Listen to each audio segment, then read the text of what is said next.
Nama saya Poppy Lolita Septiani, NIM 2019 105103, Prodi S1 Akuntansi. Di sini saya akan menyampaikan dari materi kuliah Sistem Informasi Manajemen, yakni pada bab Teknologi Informasi dalam Perusahaan, E-Bisnis, dan Daya Saing. Yang pertama mengenai konsep data dan informasi. 1. Pengertian data. 2. Pengertian informasi. 3. Nilai informasi. 4. Jenis-jenis informasi.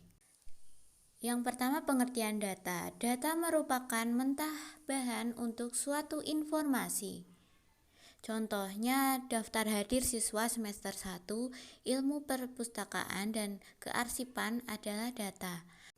Daftar tersebut masih merupakan bentuk mentah karena belum memberikan informasi apa-apa. Sebagai besar orang awam sering memiliki pengertian yang agak rancu terhadap data dan informasi. Sering terjadi pengertian data digunakan untuk menyebut informasi. Yang kedua, pengertian informasi. Informasi yaitu data yang telah berhenti menjadi bentuk yang memiliki arti bagi penerima dan dapat berupa fakta, suatu nilai yang bermanfaat. Informasi harus lengkap, jelas, dan tepat sehingga pihak yang menerima dapat memilih perincian spesifik yang sesuai dengan kebutuhannya. Yang ketiga, nilai informasi. Informasi dalam konteks sistem informasi akan menjadi bernilai semakin resmi dan ideal sehingga itu pada 10 sifat menurut Birch dan Starter. 1. Aksesibilitas. Sifat ini menunjukkan mudah dan cepatnya diperoleh keluaran informasi. Yang kedua, luas dan lengkapnya atau komprehensivitas. Sifat ini menunjukkan lengkapnya isi informasi. Yang ketiga, ketelitian atau ketepatan, berhubungan dengan tingkat kebebasan dari kesalahan di bawah informasi.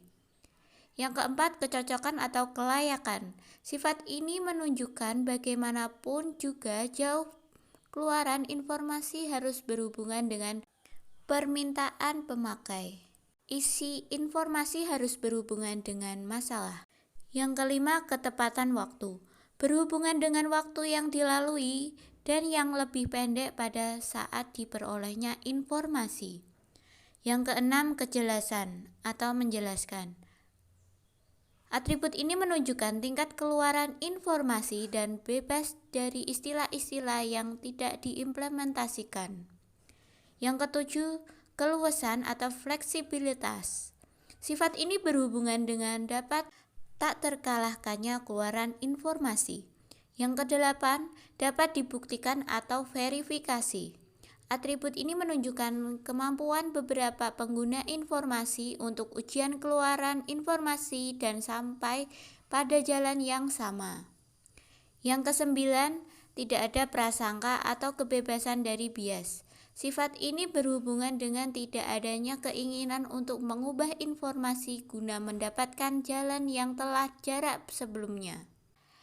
Yang ke-10, dapat terukur atau terukur. Sifat ini menunjukkan hakikat informasi yang dihasilkan pada sistem informasi resmi. Yang keempat, jenis-jenis informasi. Informasi untuk kegiatan politik, informasi untuk kegiatan pemerintah, informasi untuk kegiatan sosial, informasi untuk dunia usaha, informasi untuk kegiatan militer, informasi untuk penelitian, informasi untuk pengajar, informasi untuk tenaga lapangan, informasi untuk individu, dan informasi untuk pelajar serta mahasiswa. Selanjutnya mengenai e-bisnis. Yang pertama kita akan membahas pengertiannya. Pengertian e-bisnis. E-bisnis adalah penggunaan teknologi informasi dan komunikasi oleh organisasi, individu, atau pihak-pihak terkait untuk menjalankan dan manajer proses bisnis utama sehingga dapat memberikan keuntungan dapat berupa keamanan, integrasi optimis, efisien, atau peningkatan produktivitas dan keuntungan. Penerapan e-bisnis di Indonesia.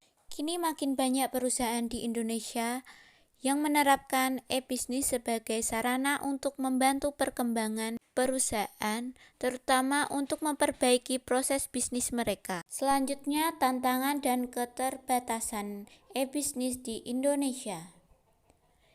1. Belum terbentuknya tingkat kepercayaan masyarakat.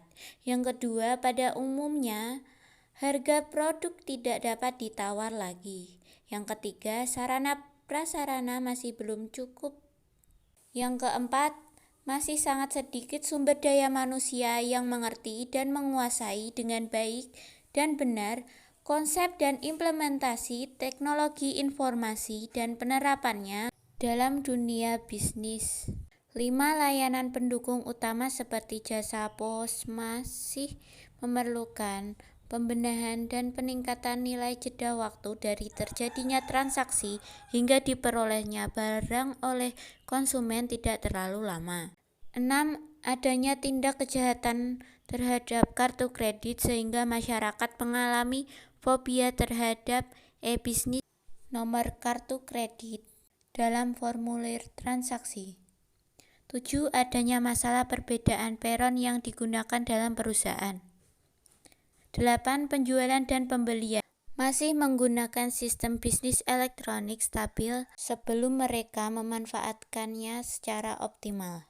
9. Bisnis elektronik masih dipandang sebelah mata sebagai sistem yang sulit dioperasikan dan belum ada aturan yang jelas dari pemerintah. 10.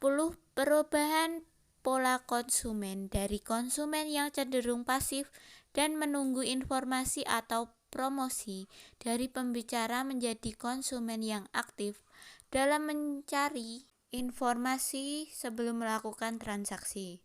11. Etika dan moralitas masih belum mendapat tempat yang tepat sebagai sistem e-bisnis dimanfaatkan oleh pihak-pihak tertentu untuk melakukan jarak etika dan moralitas. Penggolongan e-bisnis. Menurut M. Suryanto, 1. Bisnis untuk bisnis, 2. Bisnis untuk konsumen, 3. Konsumen untuk konsumen, 4. Konsumen untuk bisnis, 5. Non-bisnis perdagangan elektronik, 6. Intrabisnis atau organisasi perdagangan elektronik. Yang terakhir, konsep daya saing. Yang pertama, persaingan usaha. Dalam kamus manajemen, pesaing adalah usaha dari dua pihak atau lebih perusahaan yang masing-masing bergiat memperoleh pesanan dengan menawarkan harga atau syarat yang pagar menguntungkan. Pesaing ini terdiri dari beberapa bentuk termasuk pemotongan harga, iklan, dan promosi obral, variasi kualitas, kemasan, desain, dan segmentasi pasar. Kemudian kata usaha. Dalam kamus manajemen yaitu kegiatan yang dilakukan secara terorganisasi dan terarah untuk mencapai sasaran yang sudah ditentukan secara tepat, baik yang dilakukan secara individu juga kelompok. Kemudian sumber daya. Sumber daya adalah suatu potensi yang dimiliki oleh materi atau tidak lain dalam kehidupan di mana ia dapat meningkatkan kesejahteraan manusia. Salah satu contoh sumber daya adalah batu bara, di mana ia memiliki potensi untuk dijadikan bahan bakar. Dengan begitu manusia dapat mensejahterakan dirinya dengan mengolah batu bara tersebut.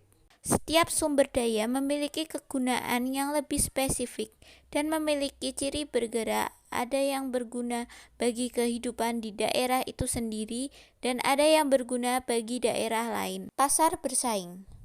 Definisi dari pasar persaingan sempurna adalah suatu pasar di mana jumlah penjual dan pembeli atau konsumen sangat banyak dan produk atau barang yang ditawarkan atau dijual sejenis atau serupa. Pasar persaingan sempurna merupakan pasar di mana penjual dan pembeli tidak dapat mempengaruhi harga, sehingga harga di pasar benar-benar merupakan hasil kesepakatan dan interaksi antara penawaran dan permintaan.